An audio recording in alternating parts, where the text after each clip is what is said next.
저의 첫 아이를 이 세상에서 처음 만났을 때 정말로 기뻤습니다. 저는 원래 아기에게 큰 관심이 있는 사람이 아니었습니다. 그런데 제 자식만큼은 정말로 이쁘고 너무 사랑스럽습니다.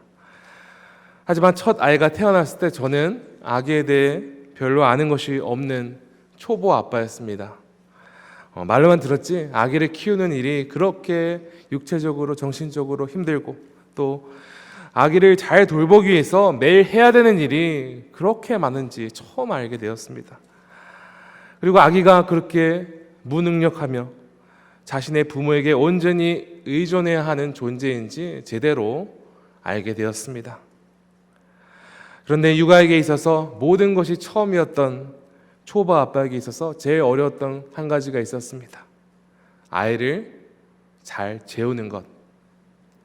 하루는 제 아내가 저녁 일정이 있어서 저와 아기를 홀로 두고 나가야 되는 일이 있었습니다.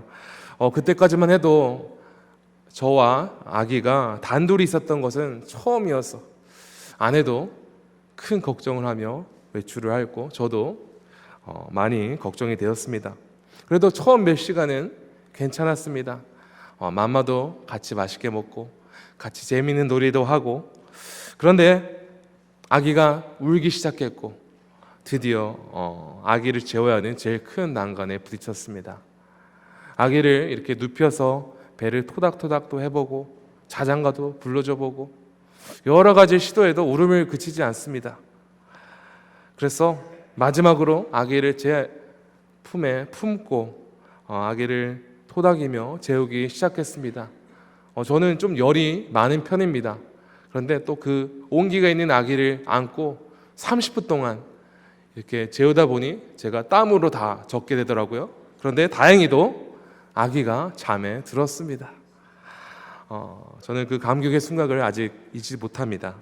굉장히 큰 일을 했다는 성취감과 동시에 혼자서는 아무것도 할 수 없는 이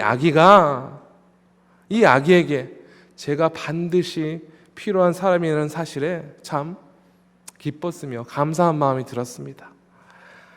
아이를 키워본 부모라면 공감하실 한 가지는 비록 갓난아기를 키우던 시절은 그날을 회상하면 너무 늘 피곤하고 힘든 시절이었지만 또 그 시절의 사랑스러운 아기의 모습이 또 너무 그리운 법이죠.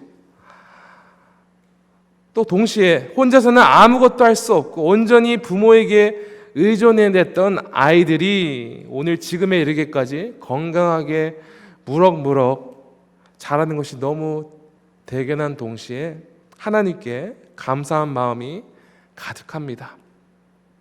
그런데 저는 아무것도 할 수 없는 아기들이 부모에게 온전히 의존하여 성장하는 과정들을 생각할 때 떠오르는 아주 좋은 소식이 있습니다.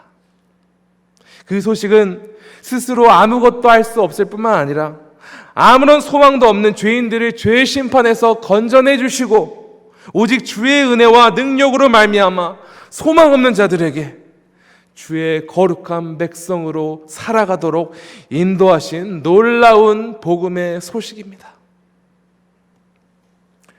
오늘 본문 요한복음 15장 1절에서 예수님은 자신을 참 포도나무라 말씀하시며 하나님 아버지께서는 그 포도나무를 기르시는 농부라고 말씀하십니다. 이 말씀에 기록된 정말로 중요한 진리는 성부 하나님과 성자 예수님은 모든 뜻을 계획하시고 주도하시고 성취하는 일에 있어서 항상 함께 협력하신다는 사실입니다. 물론 요한복음 15장은 전반적으로 포도나무이신 예수님에 대해 중점을 맞추고 있습니다. 그러나 동시에 참 포도나무이신 예수님께 붙어있는 가지를 가꾸고 잘라내시는 하나님 아버지의 명확한 역할에 대해서도 기록하고 있습니다.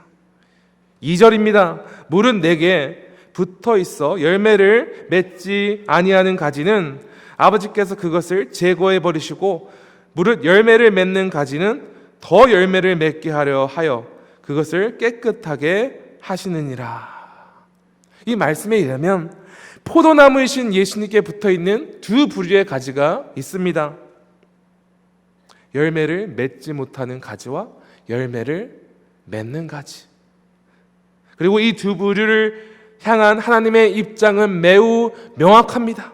열매를 맺지 못하는 쓸모없는 가지는 제거해 버리시고, 반면 열매를 맺는 가지는 더 많은 열매를 맺게 하기 위해서 가지치기를 하십니다. 그런데 여기서 한 가지 궁금한 질문이 있습니다. 포도나무이신 예수님께 붙어 있음에도 열매를 맺지 못하는 가지는 도대체 뭐가 문제입니까? 궁금하시죠? 잠시 후에 본문 말씀을 통해서 알아보도록 하겠습니다. 그러나 2절 말씀을 통하여 우리가 하나님에 대해서 배울 수 있는 중요한 사실은, 하나님께서는 포도나무에 붙어있는 가지, 그래서 열매를 맺는 가지, 즉 항상 예수님께 붙어 있어서 주의 능력을 힘입어 열매를 맺는 자들을 기뻐하신다는 사실입니다. 성도 여러분, 평생 하나님을 기쁘시게 하는 삶을 살아가기를 갈망하십니까? 그렇다면 우리 모두 항상 예수님께 붙어 있기를 간절히 소망합니다. 왜냐하면 우리는 예수님을 떠나서는 아무것도 할 수 없습니다. 저희 다 함께 요한복음 15장 5절을 한 목소리로 봉독하겠습니다. 시작. 나는 포도나무여 너희는 가지라. 그가 내 안에 내가 그 안에 거하면 사람이 열매를 많이 맺나니 나를 떠나서는 너희가 아무것도 할 수 없음이라. 예수님은 복음의 진리에 있어서 가장 중요한 핵심 요소를 말씀하고 계십니다. 생명의 근원이 되시며 모든 지혜와 능력의 원천 되시는 예수님을 떠나서는 우리가 아무것도 할 수 없다는 말씀입니다. 예수님 없이 우리는 소망 없는 불쌍한 영혼이라 말씀하시는 것입니다. 우리는 예수님을 떠나서는 아무것도 할 수 없습니다. 저는 오늘 이 말씀의 깊은 의미를 깨닫기 위한 세 가지 질문을 제시하고자 합니다. 첫 번째로는 아무것도 할 수 없다는 예수님의 말씀의 의미는 구체적으로 무엇을 의미하는지 알아보기 원합니다. 예수님을 떠나서는 우리가 얼마나 무능한 존재이길래 예수님께서는 우리가 아무것도 할 수 없다 말씀하시는지 알아보기 원합니다. 두 번째로는 우리가 예수님께 붙어 있으면 열매를 맺는다는 말씀이 무엇인지, 무엇을 의미하는지 알아보기 원합니다. 예수님께서 말씀하시는 이 열매는 어떤 열매를 말씀하시는 것인지 함께 알아보기 원합니다. 마지막 세 번째로 우리는 예수님께 붙어 있어야 하는 최종 목적이 무엇인지, 한마디로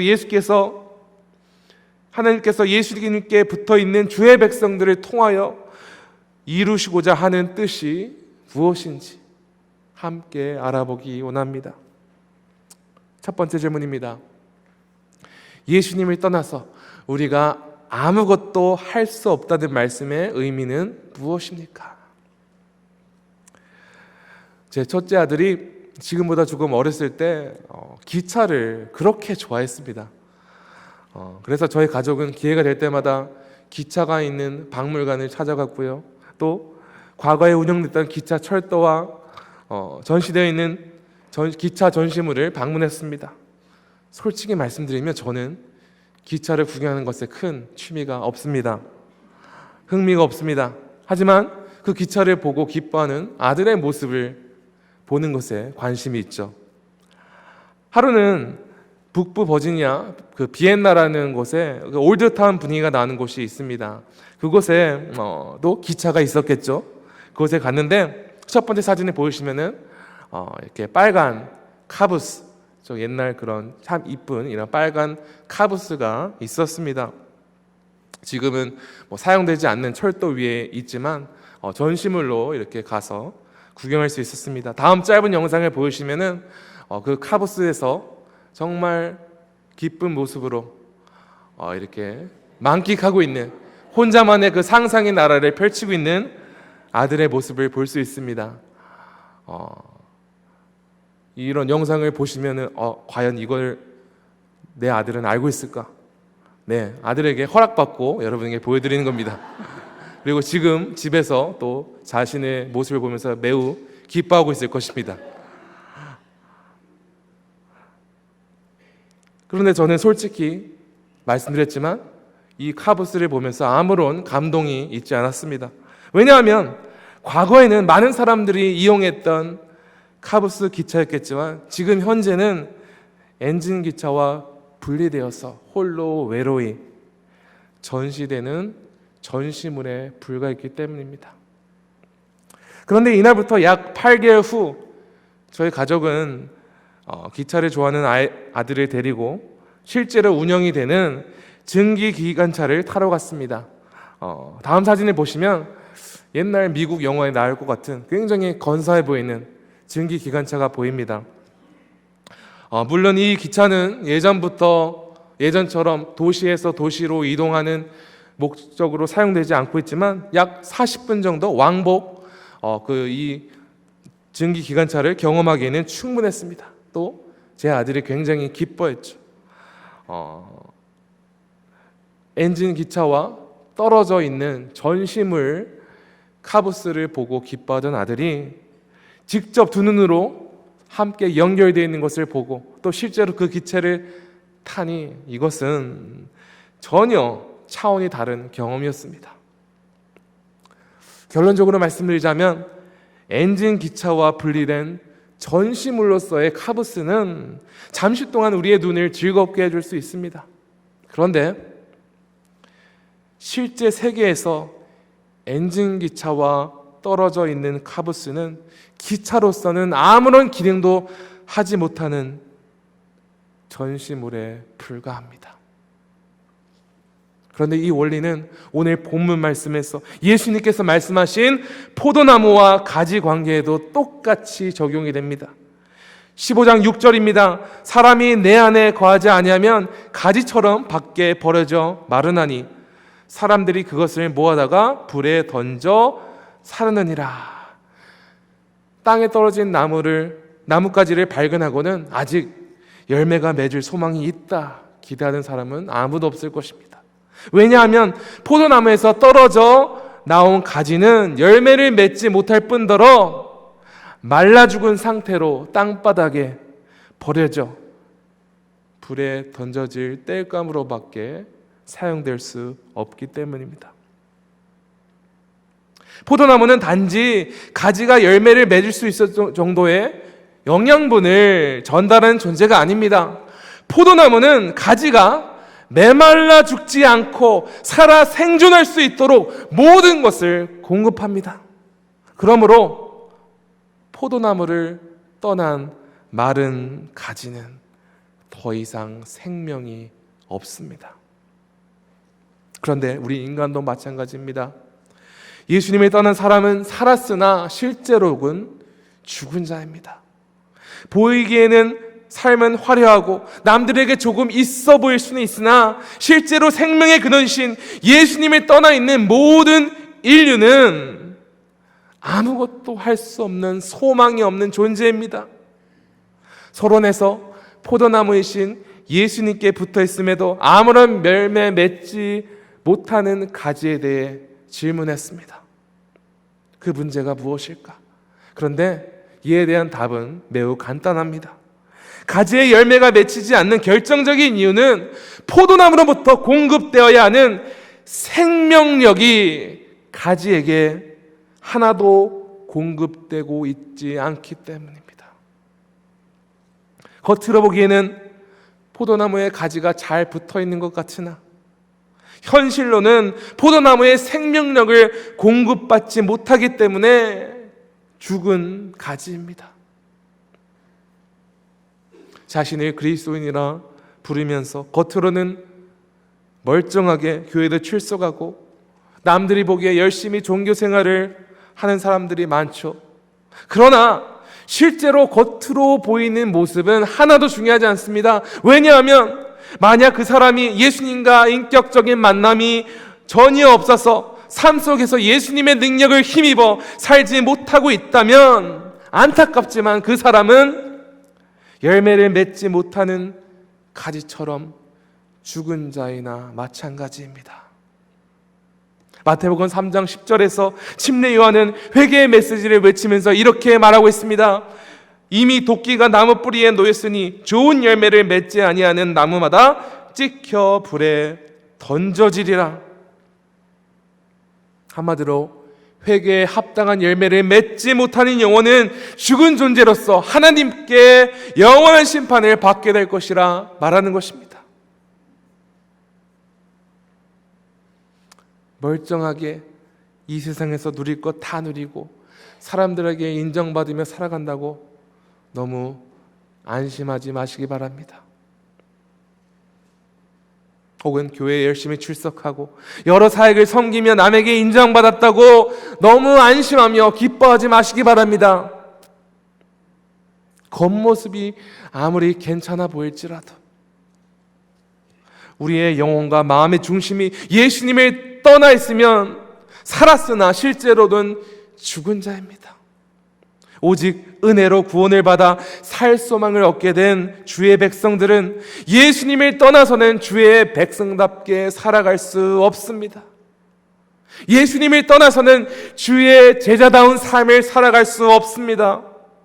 그러므로 진정으로 예수님을 삶의 구주로 모시고 평생토록 예수님을 따라가기로 원하는 제자라면 이 세상에서 우리가 누리고 할 수 있는 것에 집착하는 것이 아니라 오직 예수님께 항상 붙어 있으므로 주 안에서 생명력 있는 제자의 삶을 살아가는 것에 전념하는 사람들입니다.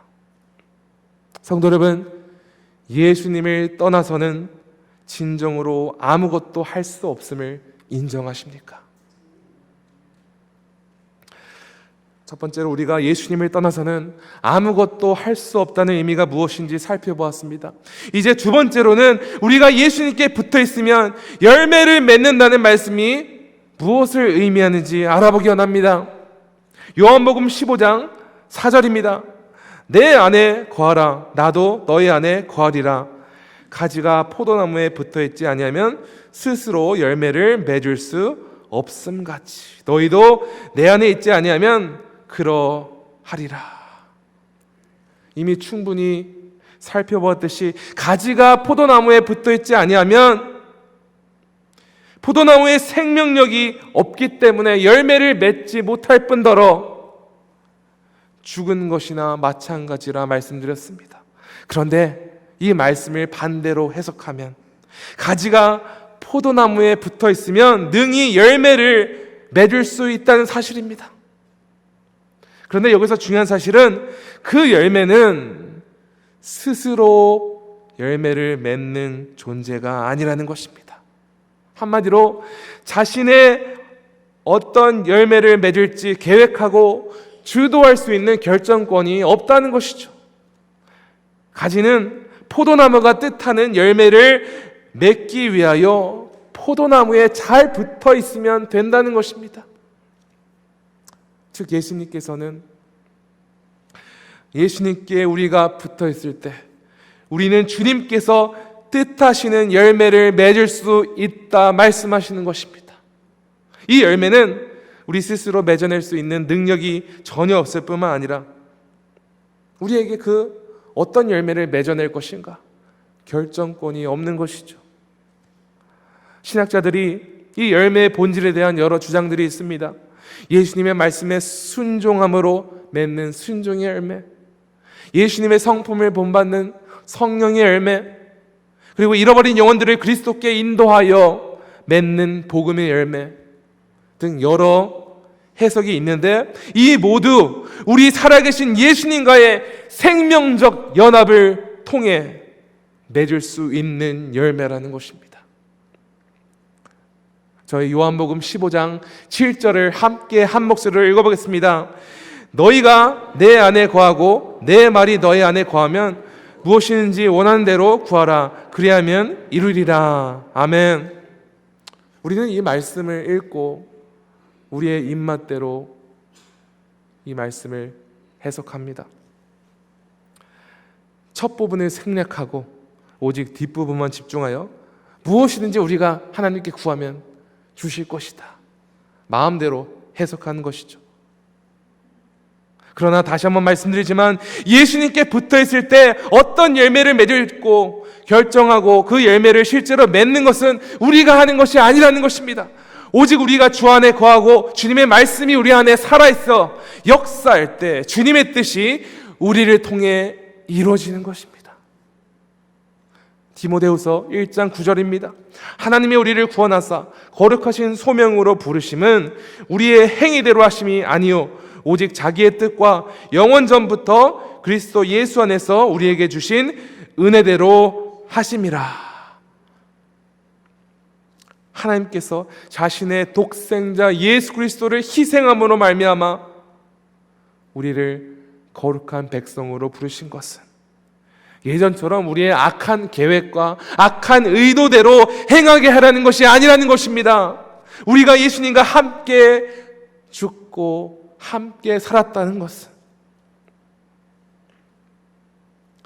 우리는 더 이상 나 중심이 되며 내가 주인이 되는 삶을 살아가지 않는다는 것입니다. 오직 주님께서 우리의 새로운 주인이 되셔서 영원 전부터 예수님을 보내시는 하나님의 뜻과 아들 예수님 안에서 예비된 주님의 뜻을 이루는 삶을 살아가는 신실한 주의 백성이 된 것입니다. 그러므로 오늘 말씀에서 예수님은 제자들이 자기가 그들 안에 계속 머물 수 있도록 그러한 삶을 살아야 된다고 말하고 있습니다. 주님이 우리의 모든 삶의 영역 가운데 머무르시는 것이 열매 맺는 것의 필수 전제 조건입니다. 어떤 가지도 고립되어서 열매를 맺지 않습니다. 주의 백성은 포도나무이신 예수님께 항상 붙어 있어서 주님의 능력을 힘입어 주님께서 뜻하신 열매를 맺는 것입니다. 결론적으로 우리가 그리스도 안에 머무르고 그리스도의 말씀이 우리 안에 머무를 때 우리는 그리스도께서 우리 가운데 살아 계셔서 역사하시는 삶을 살게 됩니다. 그러면 우리의 기도는 주님의 뜻과 일치하게 되는 것이며 무엇이든 주의 나라를 위해 원하는 대로 구할 때 응답받게 될 것입니다. 사랑하는 성도 여러분, 이러한 역동적인 제자의 삶을 살아가기를 소망하십니까? 예수님께 붙어 있어야만 반드시 열매를 맺을 수 있음을 확신하십니까? 우리는 이제까지 예수님을 떠나서는 아무것도 할 수 없으며 오직 예수님께 붙어 있으므로 주님의 능력을 힘입어 주께서 뜻하시는 대로 풍성히 열매를 맺을 수 있다는 것을 함께 살펴보았습니다. 마지막 세 번째로 우리가 예수님께 붙어 있어야 하는 최종 목적이 무엇인지 살펴보겠습니다. 즉 참 포도나무이신 예수님께 붙어 있는 우리들을 통하여 최종적으로 하나님께서 이루시려는 것은 무엇입니까? 요한복음 15장 8절을 함께 봉독하겠습니다. 너희가 열매를 많이 맺으면 내 아버지께서 영광을 받으실 것이요 너희는 내 제자가 되리라. 이 구절의 의미를 요약하면은 예수님이 하나님 아버지께 영광 돌리려는 목적이 예수님과 연합한 우리를 말미암아 우리를 통해 맺어지는 열매를 통해 실현된다는 것입니다. 하나님의 전적인 은혜로 말미암아 주의 자녀가 되는 권세를 입은 우리가 오직 예수님께서 뜻하시며 주도하시는 삶을 살아가며 맺는 열매를 통해서 하나님께서 영광을 받으시는 것입니다.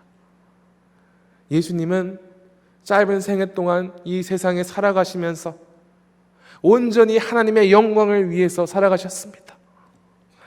그런데 우리가 예수님께 붙어 있어서 주 안에서 풍성히 거룩한 열매를 맺어갈 때 우리는 예수님과 같이 하나님을 영광 돌리는 삶을 사는 참된 주의 제자가 될 것입니다. 이 말씀을 믿으십니까? 빌립보서 1장 11절입니다.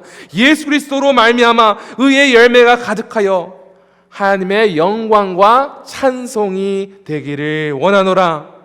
사랑하는 성도 여러분, 예수님께 항상 붙어 있어서 우리 가운데 의의 열매가 가득하여서 하나님께 영광과 찬송이 되는 삶을 살기를 간절히 소망합니다. 이것이 우리의 유일한 소망이자 영원한 갈망이 되기를 소망합니다.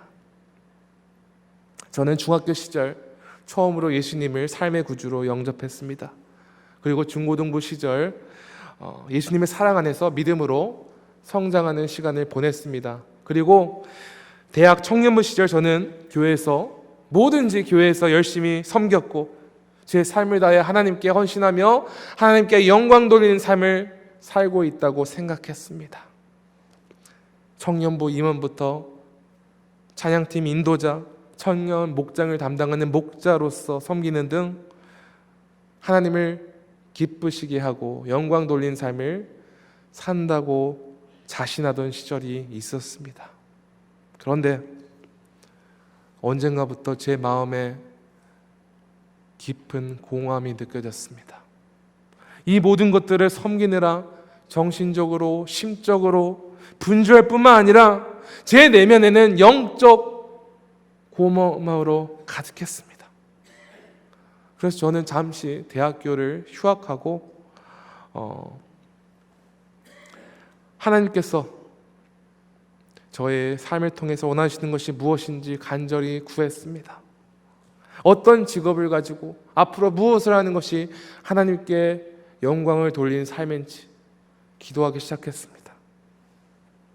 그런데 하나님께서는 저의 기도에 대해 주신 응답은 전혀 제가 예상하지 못하고 기대하던 응답이 아니었습니다. 이것이 하나님의 말씀이었습니다. 너의 생각, 너의 계획, 너의 꿈을 모두 내려놓으라. 그리고 오직 나에게 모두 순복하라. 처음에 이 말씀을 받았을 때 충격이 너무 컸습니다.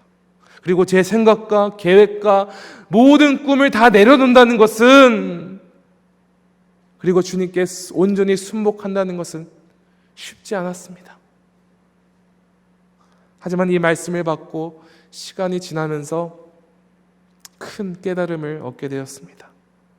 하나님의 영광을 돌리고 찬양을 드리는 삶을 사는 것에 있어서 저의 생각과 저의 계획과 저의 꿈은 아무런 상관이 없으며 오직 제 이름을 이 세상에 드러내고자 하는 욕망으로 가득하였다는 것을 깨닫게 되었습니다.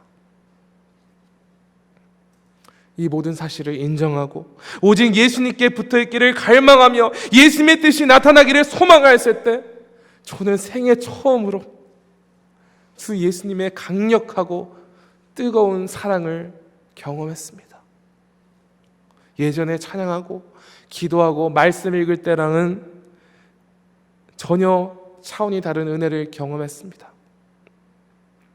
매일 주님과 인격적으로 만나며 주의 사랑으로 채워질 때 주님의 은혜로 족하다는 말씀이 마음으로 이해가 되었습니다.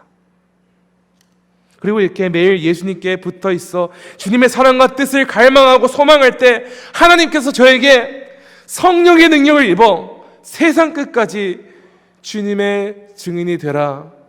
사도행전 1장 8절 말씀을 주시며 명확한 사명을 주셔서 지금까지 주님과 함께 믿음의 여정을 걸어가고 있습니다. 말씀을 시작하면서 우리는 예수님을 떠나서는 아무것도 할 수 없다는 말씀의 참된 의미를 살펴보았습니다. 예수님께 붙어있지 않은 사람은 살아있으나 죽은 자라고 말씀드렸습니다. 그리고 두 번째로 오직 예수님께 붙어있어야만 주의 능력을 힘입어 주님께서 뜻하신 열매를 맺을 수 있다는 진리를 나눴습니다. 그리고 마지막 세 번째로 예수님께 붙어있는 거룩한 열매로 말미암아 하나님께 모든 영광과 찬송을 올려드리는 것이 최종 목표라고 말씀드렸습니다. 그런데 성도 여러분, 이 모든 말씀을 한 구절로 정리하는 성경 구절이 있습니다. 우리가 너무나도 마음으로 잘 아는 말씀인데요, 함께 한 목소리로 빌립보서 4장 13절을 봉독해 보겠습니다. 시작. 내게 능력 주시는 자 안에서 내가 모든 것을 할 수 있느니라. 아멘. 우리는 예수님을 떠나서는 아무것도 할 수 없습니다. 그러나 우리에게 능력 주시는 자 안에서 우리는 주께서 뜻하시는 모든 것을 능히 해낼 줄로 믿으시기 바랍니다. 모든 지구촌 가족들 가운데 이 말씀의 고백이 평생토록 머무르며 오직 예수님께 붙어 있어 주님을 기쁘게 하는 삶을 살아가시기를 간절히 축원합니다. 함께 기도하시겠습니다.